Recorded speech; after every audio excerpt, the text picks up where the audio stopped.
So good evening students. Today we will see the current affairs analysis dated from 13th to 16th December 2024. The first article is related to Prevention of Sexual Harassment at Workplace Act. Prevention of Sexual Harassment at Workplace Act. எப்போ introduce பண்ணாங்க?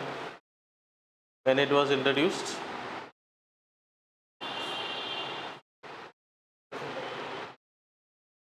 2013 it was introduced. So இது நியூஸில் வந்ததுக்கான reason supreme கோர்ட்டில் ஒரு case file பண்ணப்பட்டிருக்கு PIL. அதில் December 9th court வந்து ஒரு வெர்டிக்ட் கொடுத்துருக்காங்க. ரிலேட்டட் டு எலெக்ஷன் கமிஷனுக்கு ரெக்கமெண்ட் பண்ணியிருக்காங்க. எலெக்ஷன் கமிஷன் கிட்ட போக சொல்லியிருக்காங்க, ரெக்கமெண்டேஷன் இல்லை. So will see first. So prevention of sexual harassment at work place act. இது வந்து எப்போ ஒரிஜினேஷன் அப்படின்னா 1997 இட் காட் ஒரிஜினேட்டட். ராஜஸ்தானில் நடந்த ஒரு ரேப் கேஸ். இந்த சுப்ரீம் கோர்ட் என்ன பண்ணாங்க அப்படின்னா, அப்போ சட்டம் கிடையாது, ஒர்க் பிளேஸில் இருக்கக்கூடிய செக்ஷுவல் ஹராஸ்மெண்ட்டை தடுக்கிறது தெர் இஸ் நோ பாடி, இல்லைன்னா லெஜிஸ்லேஷன் கிடையாது. அப்போ அதை தடுக்கிறதுக்காக supreme court made that is called as Vishaka guidelines. So இந்த விஷாகா கைட்லைன்ஸை பொறுத்த வரைக்கும் there should be an internal complaint committee for எவ்வளோ லைக் 10 members மேலே எந்தாவது கம்பெனியில் எம்ப்ளாய் இருக்காங்க, ஒர்க் பிளேஸ் இருக்குது அப்படின்னா அங்கே கண்டிப்பாக இன்டர்னல் கம்ப்ளைண்ட் கமிட்டி இருக்கணும். ஸோ பெண்கள் வந்து அங்கே போய் கம்ப்ளைண்ட் பண்ணிக்கலாம்.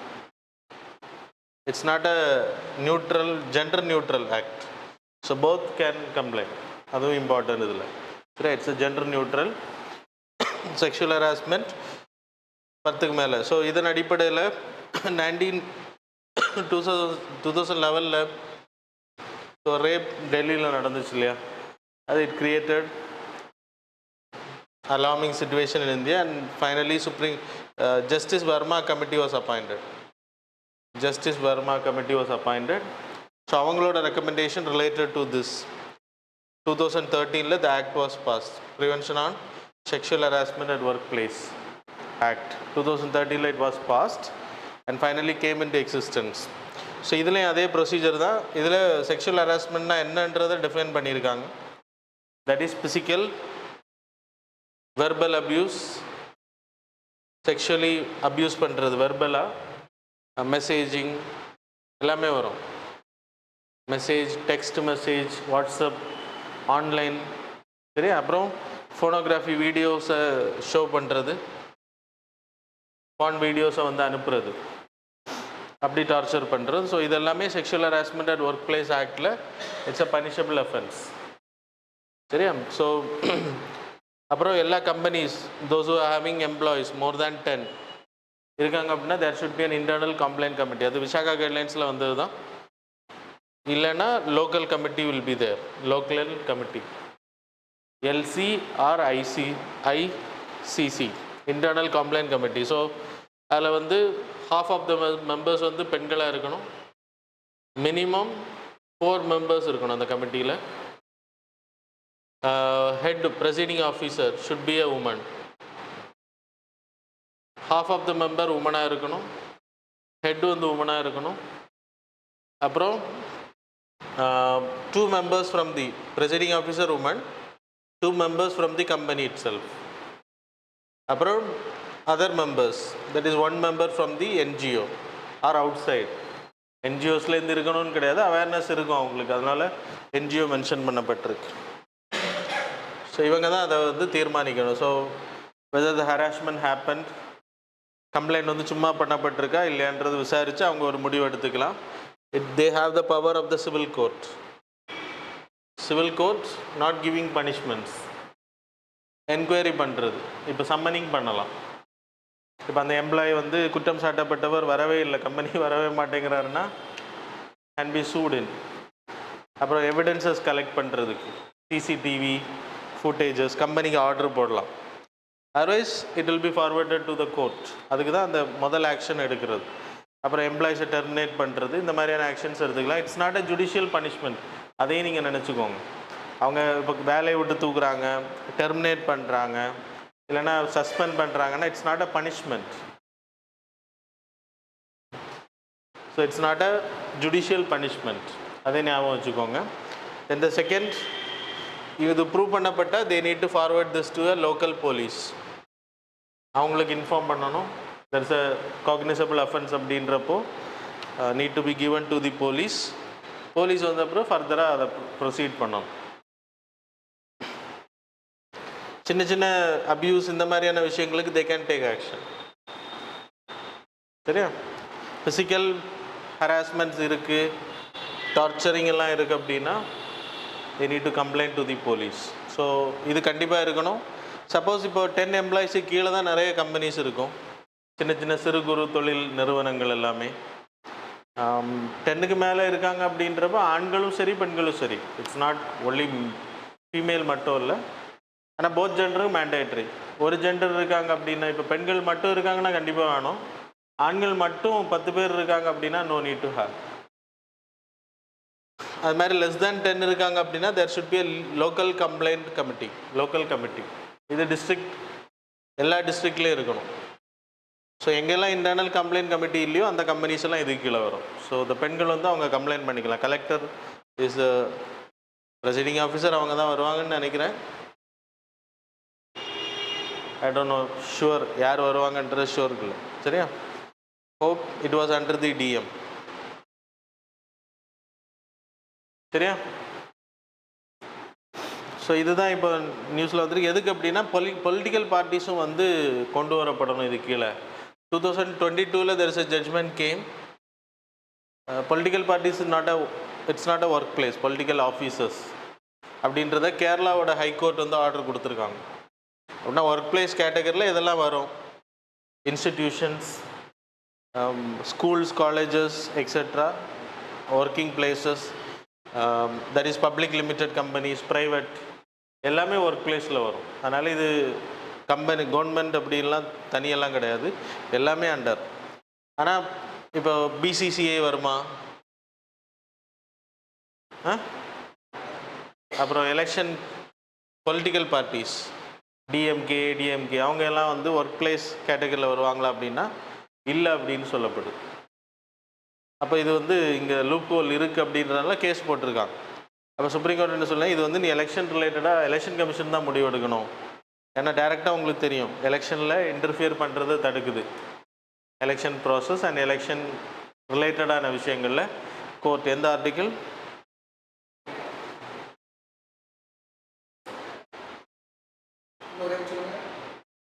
எலெக்ஷன் கோர்ட்டை எலெக்ஷன் வேலைகளில் தலையிடுறதை தடுக்கக்கூடிய ஆர்டிக்கிள்.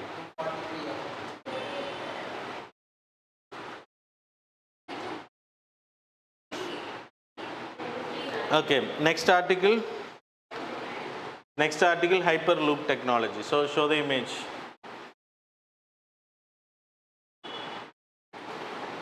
So, hyperloop அப்படின்றது இட்ஸ் அ பாட், டிரான்சிட் பாடு. ஒரு பைப் லைன் கனெக்ஷன்ஸ் இருக்கும். அந்த பைப் லைனுக்குள்ளாடி மேக்னெட்டிக் லிவிட்டேஷன் மூலமாக இட்ஸ் அ விச் கண்டக்டர்ஸ் என்ன? You have studied already.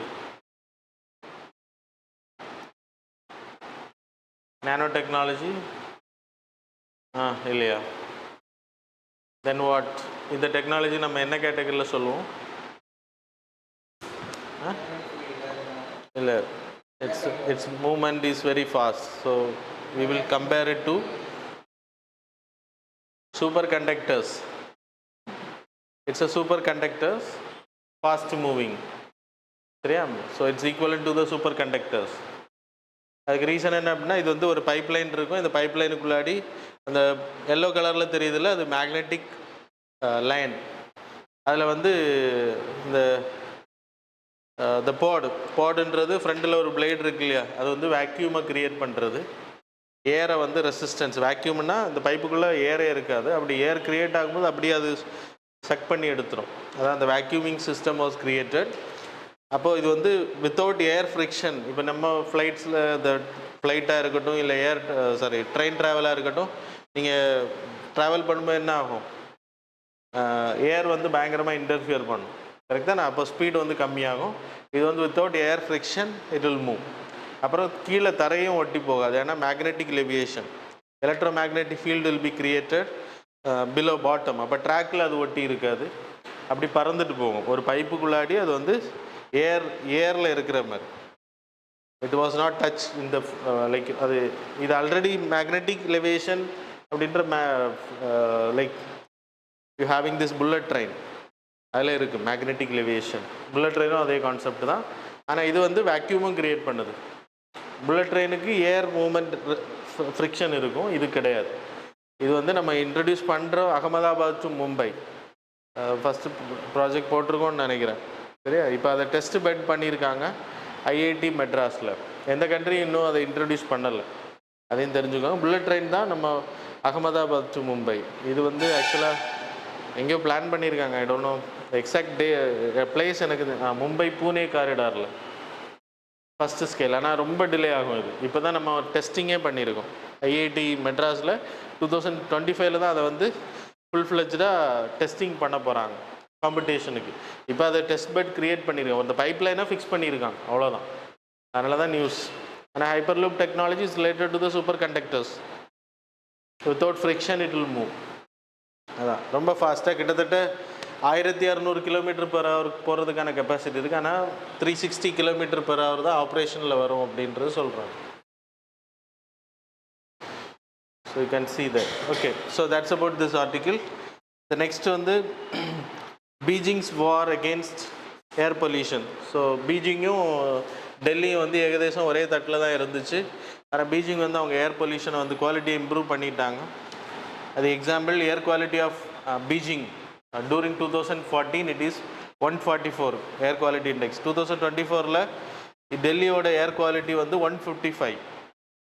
ஆனால் இன்றைக்கி அவங்க வந்து 95 பிளேஸுக்கு போயிட்டாங்க ஏர் குவாலிட்டி இண்டெக்ஸில். நம்ம 155 இருக்கோம். பீஜிங் பண்ண மாதிரி நம்ம நிறைய ஆக்ஷன்ஸ் பண்ணணும் அப்படின்றது பீஜிங் ஒரு மாடலாக சொல்லியிருக்காங்க. So you can write in examination.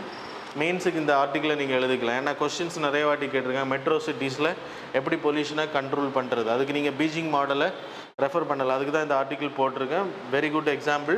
இதை நீங்கள் விட்டுட்டீங்கன்னா இனி எப்போ வரும் அப்படின்றது தெரியாது. ஸோ கரெக்டாக வச்சுக்கோங்க, மெயின்ஸுக்கு தேவைப்படும். ஸோ அவங்க என்னென்ன பண்ணியிருக்காங்க அப்படின்னா, ரெண்டு நம்ம டெல்லிக்கும் பீஜிங் இருக்கக்கூடியது இட்ஸ் அ சிட்டி, சரியா?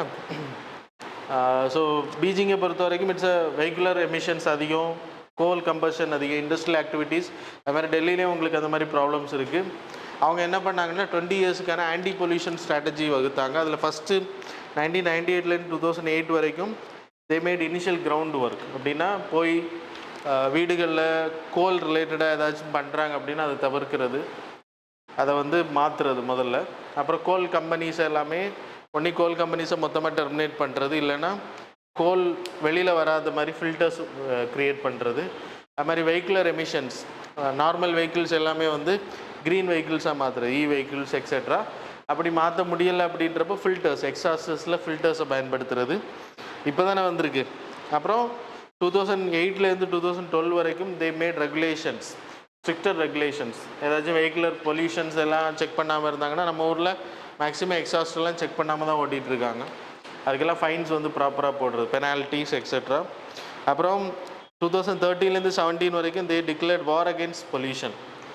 So coal to renewable energy, transportation upgrade பண்ணுறது. மெட்ரோ இப்போது சிட்டிஸில் எல்லாமே மெட்ரோ வந்துருச்சு அப்படின்னா காரில் போகிறவங்க போக மாட்டாங்க, ஏன்னா fast moving comparing to car, ஹைஜீனாக இருக்கும், நல்ல லைக் ஃப்ளைட் இருக்கிற மாதிரி இருக்கும்.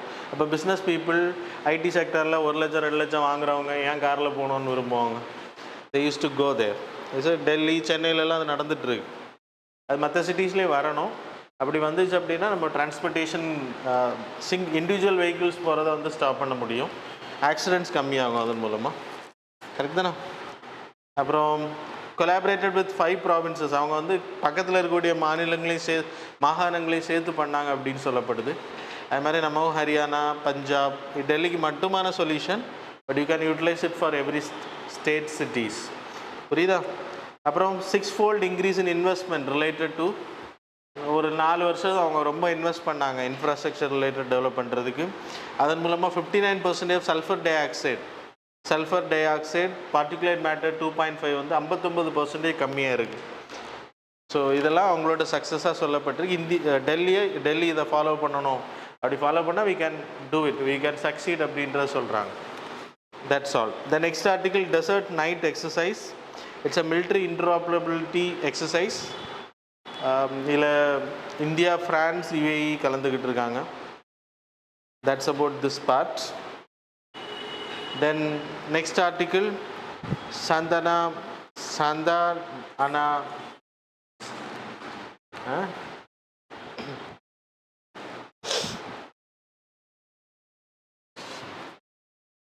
ஸோ எந்த ஏரியாவில் இந்த ஏர் ஒரிஜினேட் ஆகும்? சாண்டானா எந்த ஏரியாவில் ஒரிஜினேட் ஆகும்? Show the map.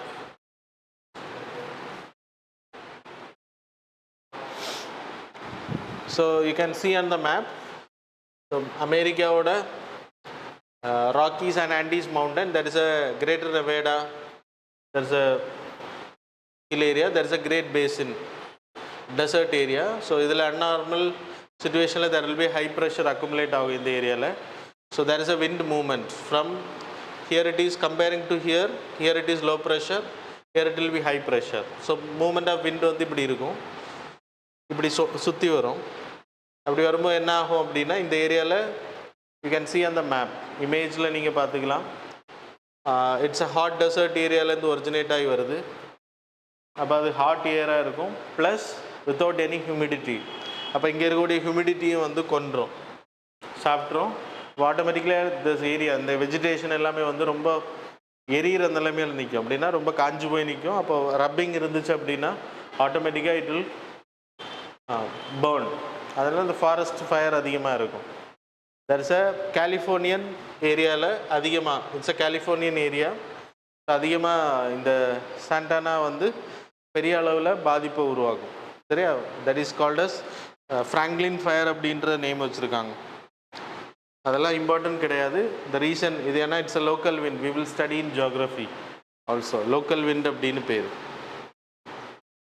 லூ இந்தியாவில் இருக்கிற மாதிரி it's a local wind related to the high pressure and pressure gradient create ஆகிற. ப்ரெஷர் கிரேடியன்ட்னா there is a flow movement. High pressure to low pressure air movement start ஆகும். சரியா? Okay, that's about this part. The next article, eastern maritime. இதுக்கும் மேப்பை காமிச்சிங்கன்னா ஈஸியாக இருக்கும். So eastern maritime corridor you can see Russian சைடில். ரஷ்யாவுக்கு நம்ம முன்னாடி போனோம் அப்படின்னா சுயஸ் கனால் வழியாக போனோம். சுயஸ் கனால் வழியாக போனோம். கிட்டத்தட்ட அதோட ட்ராவல் டிஸ்டன்ஸ் வந்து 8675 670 நாட்டிக்கல் மைல்ஸ். அதோட கிலோமீட்டர்ஸ் அளவு எடுத்திங்கன்னா 16066 கிலோமீட்டர்ஸ். அது வந்து 40 days ஆகும். இப்போது சென்னை டு வால்டிவோஸ்டாக், ஸோ இந்த ஏரியா மலாகா ஸ்ட்ரைட் வழியாக சவுத் சைனா சி அப்புறம் ஜப்பான் சி வழியாக ரஷ்யாவோட வால்டிவோஸ்டாக் போகிறது. அதுக்கு வந்து 16 days கம்மியாகுது. 40 daysலேருந்து 16ன்னா 34 days, sorry 24 days travel time ஆகுது அப்படின்னு கணிக்கப்பட்டிருக்கு. 5647 nautical mile, that is 10,458 kilometres. கிட்டத்தட்ட 16 நாள் குறையுது அப்படின்றப்போ இட்ஸ் அ பெனிஃபிட். சரியா? நம்ம ரஷ்யாவுக்கு 1.25 மாதம் ட்ராவல் பண்ணுறதும் 1 மாதத்துக்குள்ளே லைக் 3/4 மாதம் 24 months we are reaching Russia. So it will boost the trade. 90% oil நம்ம அதிகமாக இம்போர்ட் பண்ணிகிட்டு இருக்கோம் இப்போ ரஷ்யா கிட்டே இருந்து. இது வந்து நம்ம ஃப்யூச்சர்லேயே கண்டினியூ, கிட்டத்தட்ட ஒரு 10-20 வருஷத்துக்கு இப்படி தான் இருக்கும்னு வைங்களேன். இந்த சிச்சுவேஷன்ஸ், இந்த சாங்ஷன்ஸ் எல்லாம் மாறணும்னா it will take more time. ஆமாம், வேர்ல்டு வார்லாம் எடுத்து பாருங்கள், எவ்வளோ வருஷம் நடந்திருக்கு அப்படின்றத பார்த்தா தெரியும் உங்களுக்கு. 1919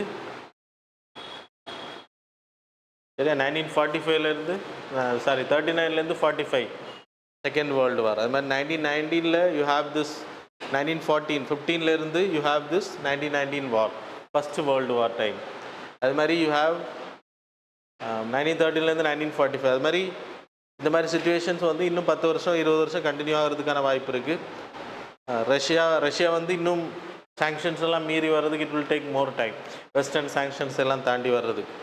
அப்போ கண்டிப்பாக இது வந்து நமக்கு இம்போர்ட்டை அதிகப்படுத்தும், ரஷ்யா கிட்டேருந்து ஆயில் இம்போர்ட்டை. நீ ஈரான் மேலே அடுத்த ட்ரம்ப் வந்ததுக்கு பிறகு ஈரான் மேலே பயங்கரமாக ப்ரெஷர் பண்ணுவாங்க. ஈரானை வந்து நியூக்ளியர் ஃபெசிலிட்டிஸு உடைப்பாங்க. அப்புறம் நியூக்ளியர் சாங்ஷன்ஸ், அவங்க மேலே அதிகமான சாங்ஷன்ஸ் போடுவாங்க. இது ப்ரெடிக்ஷன் இல்லை, இதான் நடக்க போகுது, ஆன்டிசிபேஷனும் கிடையாது, இதுதான் நடக்க போகிற உண்மை. அது ஈரானுக்கும் தெரியும். ட்ரம்ப் வந்ததுக்கு பிறகு ஜனவரி 20 நீங்கள் பாருங்கள், they will go for zero tolerance on Iran. அப்போ ஆட்டோமேட்டிக்கலாக ஈரான்கிட்டேருந்து நம்ம எண்ணெய் வாங்குறத ஃபுல்லாக பிளாக் பண்ணிடுவாங்க. ஏன்னா நம்ம தான் இப்போ அங்கேருந்து வாங்கிட்டு இருக்கோம். அது எல்லாமே அந்த வேவிங் எல்லாமே முடிஞ்சிடும். ரஷ்யா கிட்டேருந்து வாங்குறத கண்டுக்க மாட்டாங்க. ஏன்னா இட் வில் பேலன்ஸ், அவங்களுக்கும் நம்ம பேலன்ஸாக ஆக்ட் ஆகும். அது ஏற்கனவே நான் அவங்களுக்கு இன்டர்நேஷ்னல் ரிலேஷனில் சொல்லியிருக்கேன். ஸோ அதனால் இந்த மேப்பில் நீங்கள் பார்க்குற மாதிரி இந்த ஏரியா வந்து ரொம்ப இம்பார்ட்டண்ட். இது எந்தெந்த சிட்டிஸை கனெக்ட் பண்ணுது, எந்தெந்த சீன்றது சொல்லிட்டேன். Sea of Japan, South China C,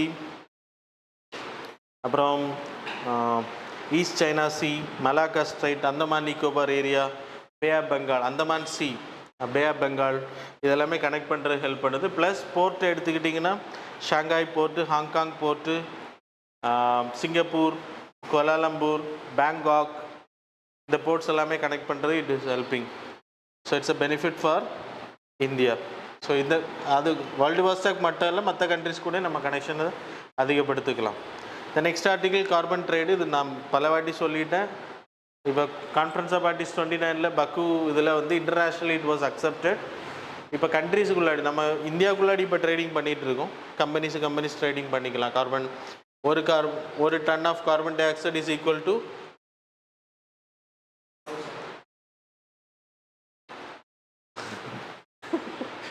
ஒரு டன்னு 1000ன்னு எனக்கு தெரியும். 1 யூனிட் 1 யூனிட். அந்த 1 யூனிட்டுக்கான காஸ்ட்டை வந்து டிசைட் பண்ணுறது யார்? யுஎன்எஃப்சிசி. ஸோ யுஎன்எஃப்சிசி சொல்கிற அந்த ரேட்டை எல்லாருமே என்ன பண்ணணும்? இப்போ 100 டன்ஸுக்கான ஒரு கம்பெனி கொடுத்துருக்காங்க அப்படின்னா, அந்த கம்பெனி அதுக்கு மேலே ரிலீஸ் பண்ணுது அப்படின்னா அதுக்கான சர்டிஃபிகேட்ஸ், அவங்க கார்பன் கிரெடிட்ஸை வாங்கிக்கலாம். யார் கம்மியாக பண்ணுறாங்களோ அந்த கம்பெனிக்கிட்டேருந்து வாங்கிக்கலாம். That is carbon trading. So அதை அப்ரூவ் பண்ணியிருக்காங்க. அது அகெயின் இன்னும் நியூஸ் வந்துட்டு தான் இருக்கும். நீங்கள் என்வாயன்மெண்ட்டில் படிச்சிருக்கீங்க, கரண்ட் அஃபேர்ஸில் நான் நடத்தியிருக்கேன். Go and read it. The next article mineral diplomacy. நமக்கு வந்து மினரல் வந்து அதிகமாக தேவைப்படக்கூடியது, critical minerals. We are moving into electrical vehicles, e வெஹிக்கிள்ஸுக்கு மூவ் ஆகிட்டு இருக்கோம். ரினியூவல் எனர்ஜி நம்ம மூவ் ஆகிட்டு இருக்கோம். இப்போ சோலார்லேருந்து எனர்ஜி க்ரியேட் பண்ணுறோம், பேட்டரியில் சேவ் பண்ணணும். அது மாதிரி இ வெஹிக்கிள்ஸுக்கும் நம்ம அதிகமாக பேட்டரி டிபெண்டன்ஸ். இன்னும் ரொம்ப வருஷத்துக்கு நம்ம லித்தியம் அயன் பேட்டரிஸ் அதிகமாக மொபைல்ஸுக்கு அதிகமாக பயன்படுத்துகிறோம். க்ரீன் டிரான்சிஷனுக்கு நம்ம போனோம்னாலே லித்தியம் அயனோட பங்களிப்பு இல்லாமல் நம்ம பண்ண முடியாது. இப்போ இருக்கக்கூடிய சூழ்நிலை. ஃப்யூச்சரில் வேறு டெக்னாலஜி வரலாம், வேறு பேட்டரிஸ் நம்ம கண்டுபிடிக்கப்படலாம். ஏன்னா நிறைய பண்ணிட்டாங்க, ரிசர்ச் எல்லாம் பண்ணியாச்சு. வேறு பேட்டரிஸும் வரும், இதோட எஃபிஷியண்டான பேட்டரிஸ். அப்போ லித்தியம், கோபால்ட், டைட்டானியம் இதெல்லாமே கிரிட்டிக்கல் மினரல்ஸ் இந்தியாவில் கிடையாது. அப்போ நம்ம வெளிநாட்டிலேருந்து தான் நம்ம இறக்குமதி பண்ணி ஆகணும். So we are moving into, இப்போ சைனாவுக்கிட்ட நிறைய இருக்குது லித்தியம். ஆனால் சைனா என்ன பண்ணுது? கோவிட் வந்தோடனே தரமாட்டேன்னு சொல்லுவோம். So they will use as a weapon. Russia வந்து உக்ரைனை தாக்குது, உக்ரைன் ரஷ்யாவை தாக்குறாங்க, இஸ்ரேல் பாலஸ்தீனை தாக்குறாங்க, ஹமாஸ் தீவிரவாதிகளை. இட்ஸ் அ வெப்பனை டைரெக்டாக வார்ன்னு நமக்கு தெரியும். ஆனால் வாரே இல்லாமல் நம்ம பொருளை தரமாட்டோம் அப்படின்னு சொன்னால் நம்ம உற்பத்தி செமிகண்டக்டர்ஸ் இல்லாமல் நம்ம ரொம்ப கார் கம்பெனிஸ் எல்லாம் கோவிட் டைமில் ஒர்க் பண்ண முடியல. அதுக்கு ரீசன் சைனா வந்து செமிகண்டக்டர். இட்ஸ் அன் இன்டைரக்ட் வார். நம்ம பொருளாதாரத்தை அழிக்கிறது, ப்ரொடெக்ஷன்ஸை ஸ்டாப் பண்ணுறது. அப்போ அது மாதிரியான விஷயங்கள் பண்ணாமல் இருக்குது. We will make agreements with the foreign countries. That is Argentina கூட நம்ம பண்ணியிருக்கோம், Bolivia. There are 2 pillars in this டிப்ளமேட்டிக்கில். ஃபஸ்ட்டு வந்து இந்த லித்தியம் இருக்கிறனால அர்ஜென்டினா கூட நம்ம சைன் பண்ணியிருக்கோம் அப்படின்னா அர்ஜென்டினாவுக்கு நமக்கு மேலே பைலேட்ரல் ரிலேஷன்ஸ் இன்க்ரீஸ் ஆகும். புரியுதா? இன்னொன்று பார்ட்னர்ஷிப் ஃபார் எக்ஸ்ப்ளரேஷன், இல்லைனா அதை எடுக்கிறதுக்கு, இல்லைனா நம்ம அவங்கள்ட்டேருந்து யுரேனியம் கிரிட்டிக்கல் மினரல்ஸை வாங்குறதுக்கு, இல்லைனா அவங்க வந்து புவர் கண்ட்ரியாக இருக்காங்கன்னா எடுக்கிறதுக்கும் ஹெல்ப் ஆகும். நம்ம கம்பெனிஸ் போயிட்டு அது ப்ரைவேட்டும் வரும், கவர்மெண்ட்டும் வரும். சரியா? ஓகே. ஸோ அதில் கனீஜ் விதேஷ்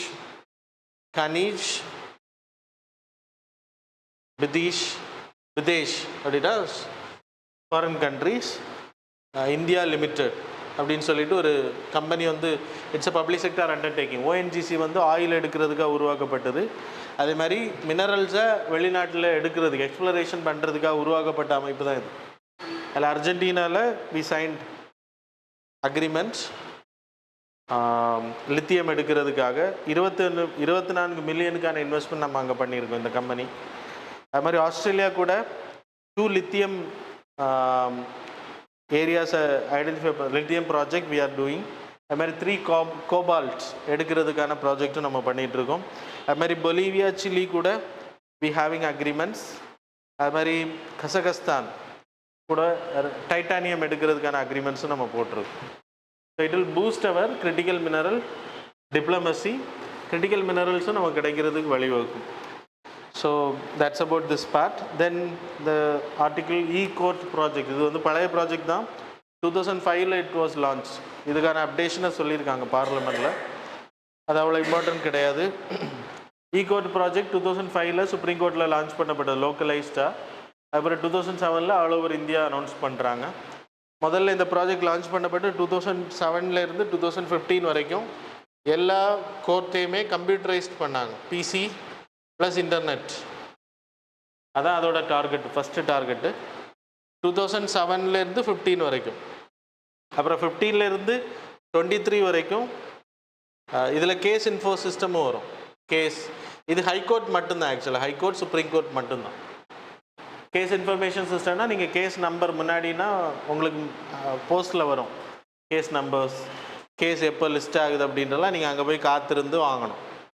அது எது நீங்கள் உங்கள் கேஸ் அங்கே இருக்குது அப்படின்னா என்றைக்கு டேபிளுக்கு வருது, ஜட்ஜுக்கு டேபிளுக்கு வருது, என்றைக்கு கேஸ் ஹியரிங்கிறத ஆன்லைன்லேயே நீங்கள் இப்போ இந்த கேஸ் நம்பரை வச்சு பார்த்துக்கலாம். என்ன ப்ரொசீடிங்ஸ் பண்ணிடுறேன், என்னென்ன வாக்குவாதங்கள் நடந்திருக்கு, என்னென்ன விஷயங்கள் டிபேட் பண்ணப்பட்டிருக்குன்றது எல்லாமே ஆன்லைனில் இன்றைக்கி எடுத்துக்கலாம். தெரியுமா தெரியாதா? கேஸ் நம்பர் இருந்தாலே எடுத்துக்கலாம். நீங்கள் வெப்சைட்டில் போயிட்டு எடுத்துக்கலாம். It was there. நீங்கள் இன்னும் அதெல்லாம் தெரியாமல் இருக்கிறீங்க. ஓகே, இது டிஸ்ட்ரிக் கோர்ட்டும் இன்றைக்கி கொண்டு வந்துட்டாங்க. டிஸ்ட்ரிக் கோர்ட் லெவலில் இருக்கிறோம். அது கேஸ் நம்பர் வேணும். என்ன ப்ரொசீடிங்ஸில் இருக்குது, என்ன ஸ்டேட்டஸ் அப்படின்ற நம்ம தெரிஞ்சுக்க முடியும். அப்புறம் வீடியோ கான்ஃபரன்சிங் கொண்டு வந்தாங்க. இப்போ கிரிமினல்ஸ் கொண்டு வர முடியாது, இப்போ டெரரிஸ்ட்டை வந்து கொண்டு வந்து விசாரிக்க முடியாது, இல்லைனா ரேப் விக்டம்ஸ் அவங்களெல்லாம் கூப்பிட்டு வந்தால் it will create a problem, அவங்களோட ப்ரைவசி வில் கெட் அஃபெக்டட் அப்படின்றப்போ வீடியோ கான்ஃபரன்சிங் மூலமாக. அதுக்கு எக்ஸாம்பிள் இப்போ சத்குருவோட அந்த ஆசிரமத்தில் இந்த 2 பெண்கள் வந்து சுப்ரீம் கோர்ட்டோட தலைமை நீதிபதி கிட்ட வீடியோ கான்ஃபரன்சிங்கில் பேசினாங்க இல்லையா ஒரு கேஸில். So that's a best example கரண்டில். அது மாதிரி 2023 இது 2023 வரைக்கும் எல்லா இடத்துலையுமே video conferencing, data sharing, district கோர்ட்டையும் ஆன்லைனில் கொண்டு வர்றது. ஆன்லைன் மீன்ஸ் கேஸ் நம்பர்ஸ் எல்லாத்தையும் நீங்கள் அங்கே பார்த்துக்கலாம், எல்லா டீட்டெயில்ஸும் பார்த்துக்கலாம். 23 24 27 வரைக்கும் டிஜிட்டல் பேப்பர்லெஸ் கோர்ட்ஸ். அப்படின்னா பேப்பர்ஸ் கேஸ் இதெல்லாமே பேப்பர்லெஸ். கோர்ட்டை அதை மாற்றுறதுக்கு ப்ராசஸ் பண்ணிகிட்ருக்காங்க. டிஜிட்டலைசேஷன் ஆஃப் ரெக்கார்ட்ஸ், கோர்ட்ஸ் ரெக்கார்ட்ஸை வந்து டிஜிட்டலைசேஷன், அதான் நான் சொன்னேன் எல்லாமே எடுத்துக்கலாம் நீங்கள் இன்றைக்கி ஆன்லைனில். அப்புறம் video conferencing to the hospitals, cloud computing பண்ணுறாங்க. எங்கே இருந்தாலும் நீங்கள் உங்கள் டேட்டாஸை எடுத்துக்கலாம். நீங்கன்றதை விட ஜட்ஜஸ், லாயர்ஸ், என்னென்ன மாதிரியான விசாரணை, அதான் பேப்பர்லெஸ். பேப்பர்லெஸ்ஸு பாசிபிலிட்டி கொஞ்சம் இப்போதைக்கு கஷ்டம்தான், ஃப்யூச்சரில் கண்டிப்பாக வந்துடும் பேப்பர்லெஸ். ஏன்னா ஃபாரின் கண்ட்ரீஸ்லலாம் ஃபாலோ பண்ணுறாங்க. இன்றைக்கி என்ன ஹேக் பண்ணிட்டாங்கன்னா சொல்லி முடிஞ்சுது. ஏற்கனவே ஒரு வாட்டி யூடியூப் சேனல் லைவ் போயிட்டு இருந்ததை ஹேக் பண்ணாங்க. சுப்ரீம் கோர்ட்டோட லைவ் சேனலில் யூடியூப் சேனலில் ஹேக் பண்ணல, ஏன்னா சர்வர் அங்கே இருக்குது. அதுக்கு க்ளவுட் கம்ப்யூட்டிங் நம்ம பண்ணணும், நம்ம தனியாக பண்ணணும், தனி இது பண்ணலாம். சுப்ரீம் கோர்ட்லாம் பண்ணலாம், கரெக்ட் தானே? ஓகே, சேலஞ்சஸ் நான் உங்களுக்கு சொன்ன மாதிரி மாடர்னைசேஷனில் வரக்கூடிய ப்ராப்ளம், இன்ஃப்ராஸ்ட்ரக்சர் ப்ராப்ளம். நம்மகிட்ட சேஃப்டி கிடையாது, நம்ம டேட்டாஸை திருடலாம். இப்போ நீங்கள் சர்வர் க்ரியேட் பண்ணாலும் யார்கிட்ட கொடுப்பீங்க? ஒரு நிறுவனத்திட்ட கொடுப்பீங்க, இன்ஃபோசிஸோ ஏதோ ஒரு நிறுவனம். ஆதார் கார்டு டீட்டெயில்ஸே போயிருச்சு. அப்போ அவங்கள நம்பி நம்ம எப்படி இந்த டேட்டாஸ் கேஸ், அவங்க வந்து ஜுடிஷியல் டேட்டா செக்யூரிட்டியில் அவங்க ப்ரீச் பண்ணுறதுக்கான வாய்ப்புகள் அதிகம். மனுஷன் தானே, அப்போ டீட்டெயில்ஸை திருட முடியும். சரியா? அது மாதிரி இந்த மாதிரி பணக்காரங்க இருக்கக்கூடிய நாட்டில், இந்த டாப் பிஸ்னஸ் பீப்புள் இருக்கக்கூடிய நாட்டில் அவங்களுக்கு எதிராகவே கேஸ் இருக்குது. அவங்க என்னெல்லாம் பண்ணலாம் இல்லையா? அதனால் இதெல்லாம் நான் வரக்கூடாதுன்னு சொல்கிறேன், வரணும்னு ஆசைப்படலை. ஸோ கோர்ட்டில் இருக்கக்கூடிய பெனிஃபிட் என்னென்னா, நீங்கள் கோர்ட்டுக்கே போகாமல் உங்கள் தீர்ப்பை பார்த்துக்கலாம். லைக் என்னைக்கு வெர்டிக்ட் சும்மா அலைய வேணாம். கேஸ் நம்பர்ஸை வச்சு நீங்கள் டீட்டெயில்ஸ் எடுத்துக்கலாம். ப்ரொசீடிங்ஸ் எஃபிஷியன்சி, அதான் அந்த டிரான்ஸ்பரண்டி, எல்லாருக்குமே தெரியும் எப்படி விசாரணை நடந்திருக்கு. Accessibility, reduce the cost, modernisation. சரியா? That's a benefit. Then next the important article relate to the editorial page. One candidate multiple constituency. இன்றைக்கி அது டிபேட்டில் வந்திருக்கு இந்து பேப்பரில் எடிட்டோரியல் பேஜில். ஏன்னா 1996 வரைக்கும் இந்தியாவோட பார்லமெண்ட் சட்டத்தின்படி எத்தனை கான்ஸ்டிடுவன்சி வேணால் நின்றுக்கலாம். அதுக்கப்புறம் பார்த்தாங்க செலவு அதிகமாகிட்டுருக்கு. ஏன்னா ஸோ 5, 6லலாம் நிற்பாங்க சில டைமில். அப்போ என்ன பண்ணாங்க அப்படின்னா அதை குறைச்சாங்க. 2 கான்ஸ்டிடுவன்சி எப்போ பண்ணாங்க அப்படின்னா 96ல் ரெப்ரசன்டேஷன் ஆஃப் பீப்புள் ஆக்ட். எந்த ஆக்ட் அமெண்ட்மெண்ட் பண்ணணும்? அண்ணி 2 பேர் நிற்கலாம். எந்த ஆக்டில் இருக்குதுன்னு கேட்டேன். நான் உங்களுக்கு கிளாஸ் நடத்தியிருக்கேன். 1951 representation of people act. 1950 election கண்டக்டை பற்றி இருக்கு. இங்கே qualification of the election, MLAs எம்பிஸோட குவாலிஃபிகேஷன், ஓட்டர்ஸோட குவாலிஃபிகேஷன்லாம் இங்கே மென்ஷன் பண்ணப்பட்டிருக்கு. ஸோ எத்தனை கான்ஸ்டிடுவன்சியில் நிற்கலாம் அப்படின்ற இங்கே தான் 2 கான்ஸ்டிடுவன்சிஸ் நவ். இது ஜனநாயகம் அப்படின்னு சொல்லப்பட்டாலும் இன்றைக்கி அது மிகப்பெரிய ப்ராப்ளமாக இருக்குது. அதுக்கு ரீசன் என்ன அப்படின்னா, இப்போ கண்டிப்பாக ஒரு இடத்துல 2 இடத்துல நிற்பாங்க. நின்னதுக்கு அப்புறம் அதில் நான் சொல்லித்தர வேண்டிய தேவையில்லை. அதில் இருக்கக்கூடிய சேலஞ்சஸ்லாம் உங்களுக்கே தெரியும். ஒன்று வந்து ஃபினான்ஷியல். 2014 தேர்தல் செலவு 3870 கோடி எலெக்ஷன் கமிஷன் செலவு பண்ணது, கட்சிகள் செலவு பண்ணதில்லை. அதே இது 2024 6531 கோடி செலவு பண்ணியிருக்காங்க. 6931 கோடி. ஸோ அது எவ்வளோ செலவுன்னு பாருங்கள். ஒரு நாட்டோட மொத்த எலெக்ஷனை நடத்துறதுக்கா 2024 எலெக்ஷனு.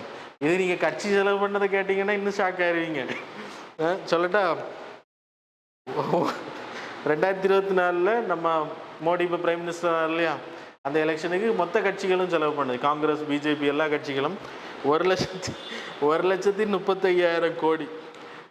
இந்த காசை இவனுங்க நல்லதுக்குன்னு யூஸ் பண்ணாலே, மக்களுக்கெல்லாம் நல்லது பண்ணாலே ஓட்டு போட்டுருவாங்க. ஆனால் பாருங்கள், எலெக்ஷனுக்கு வேண்டி 1,35,000 கோடி செலவு பண்ணியிருக்காங்களாம். இதை நம்ம நாட்டுக்கு ஒரு 100 கம்பெனி வச்ச 100 200 கம்பெனியே வைக்கலாம். 200 கம்பெனி வச்சா இளைஞர்கள் இன்னைக்கு திண்டாடுவாங்களாம். ஆனால் உங்களையெல்லாம் அப்படி தான் வச்சுருக்காங்க. கரெக்ட் தானே? ஏன்னா நீங்கள் தான் தலைவர்களை நம்பி ஓடுறவங்க. ஓடுங்க ஓடுற வரைக்கும் இப்படி தான் இருக்கும். இல்லை, என்னையும் சேர்த்து தான் சொல்லிகிட்டு இருக்கேன். 1,35,000 கோடி. பை எலெக்ஷன் நடந்துச்சுன்னா 10 பேர் எலெக்ஷனில் நிற்கிறாங்க, திருப்பி நிற்கிறாங்க அப்படின்னா 130 கோடி செலவாகுதான். 10 பேர், ஒரு ஆளுக்கு 13 கோடி செலவாகுது. எலெக்ஷன் கமிஷன் செலவு பண்ணுறது என்ன பண்ணுவாங்கன்னு தான் தெரிய மாட்டேங்குது. செலவு இருக்குமா இருக்கும். எலெக்ஷன் சம்பளம் எல்லாம் கொடுக்கணும்ல. ஓகே, அப்புறம் டிஸ்ப்ரப்போர்ஷனேட் ஃபினான்ஷியல் ப்ரெஷர். இப்போ கம்யூனிஸ்ட் கட்சியெல்லாம் ரெண்டாவது வாட்டி எலெக்ஷன் நிற்கணும்னா அவங்க செலவு ரொம்ப அதிகம். முதல் செலவே அவங்க பயங்கரமாக சந்திச்சுருப்பாங்க.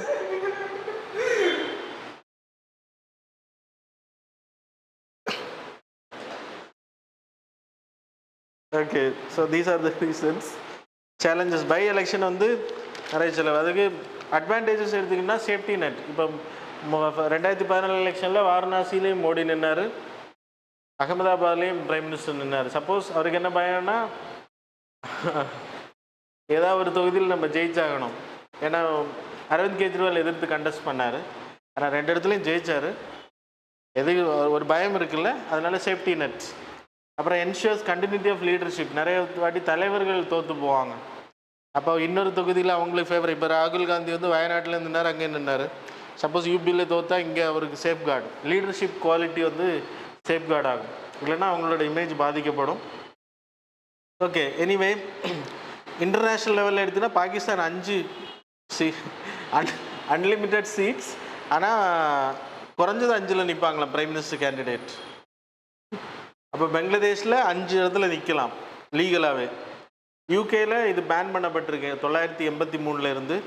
யூரோப்பியன் டெமோக்ரஸிலையும் நிறைய கண்ட்ரிஸ் இதை பேன் பண்ணியிருக்காங்க. நம்ம இந்தியாவிலே இது பேன் பண்ணணும் அப்படின்ற ரெக்கமெண்டேஷனில் சொல்லப்பட்டிருக்கு.